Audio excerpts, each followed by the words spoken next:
Assalamu alaikum. My name is Dr. Khalood Imran. Today we will discuss the definition of infertility, its causes and how to proceed for it.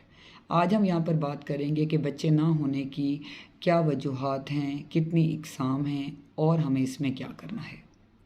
اگر ایک کپل میاں اور بیوی 1 سال کے لیے دونوں اکٹھے رہیں اور ان کے ہاں بچے کی پیدائش نہ ہو تو اس کو ہم لوگ انفرٹیلیٹی کہتے ہیں۔ جب بھی انفرٹیلیٹی آپ کو ہے تو آپ کو یہ پتہ ہونا چاہیے کہ اس کی ٹائپس کتنی ہیں۔ ایک پرائمری ہے، ایک سیکنڈری ہے۔ پرائمری کا مطلب یہ ہے کہ شادی کے فوراً بعد ہی وہ سال اکٹھے رہے اور ان کا بچہ نہیں ہوا۔ سیکنڈری یہ ہے کہ ان کے پاس پہلے 1 یا 2 بچے ہیں اور اس کے بعد 2 سال گزر گیا اور ان کے پاس بچے نہیں ہیں۔ اب اس کی وجوہات کیا ہیں؟ یا تو وہ میل میں ہیں یا وہ فیمیل میں ہیں۔ پہلے ہم میل میں ڈسکس کرتے ہیں کہ میل کے اندر اگر بچے نہیں ہیں تو اس کی کیا وجوہات ہو سکتی ہیں۔ اس میں انڈیسینڈڈ ٹیسٹیز ہو سکتی ہیں۔ میلز میں کوئی ممز اور ٹی بی کی ہسٹری ہو سکتی ہے۔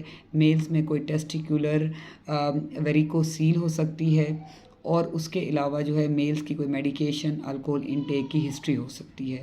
اس طرح فیمیلز جو ہیں ان کے اندر بھی بہت ساری وجوہات ہیں۔ یہاں پہ کچھ اہم وجوہات میں ڈسکس کروں گی، جس میں الکوہول انٹیک ہے، میڈیکیشنز کا یوز ہے، اوور ویٹ ہے، انڈر ویٹ ہے، اور اس کے علاوہ جو ہے پیشنٹ کو کچھ میڈیکل کازز ہیں جس میں اینڈومیٹریوسس ہے، پی سی او ڈیز ہیں، یوٹرائن فائبرائڈز ہیں، اور کوئی بھی پیلوک میس ہے، کوئی بھی ایسی کاز یوٹرائن انوملیز ہیں جس کی وجہ سے جو ہے فیمیل کنسیو نہیں کر پا رہی ہے، اس کے مینسز ریگولر نہیں ہیں، یا اگر ہر چیز ریگولر ہے تو اس کی یوٹرس کی شیپ ایسی ہے جو کہ بیبی کو ریسیو نہیں کر سک رہی ہے۔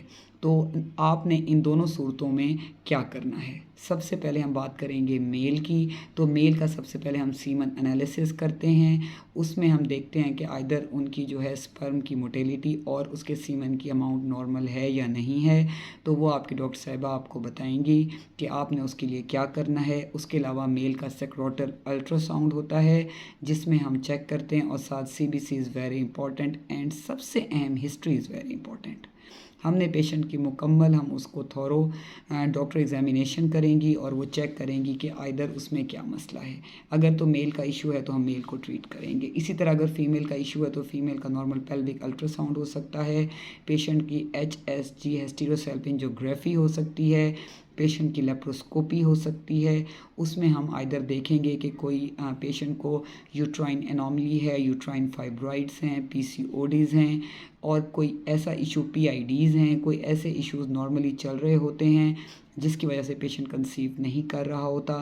اس لیے آپ کی جو گائنیکولوجسٹ ہیں وہ آپ کو دیکھیں گی اور اس کے مطابق آپ کو ٹریٹ کریں گی۔ جو بھی کاز ہوگی اس کو ریموو کرنے کی کوشش کریں گی تاکہ جو ہے آپ کا بیبی ہو جائے۔ تو اس میں ہمارے پاس اب ٹریٹمنٹ میں میلز کی بھی بہت اچھی میڈیکل ٹریٹمنٹ ہیں۔ ایون اگر کوئی ویریکوسیل یا کوئی ایسا ایشو آ رہا ہے تو اس میں بہت اچھی سرجیکل بھی ہیں۔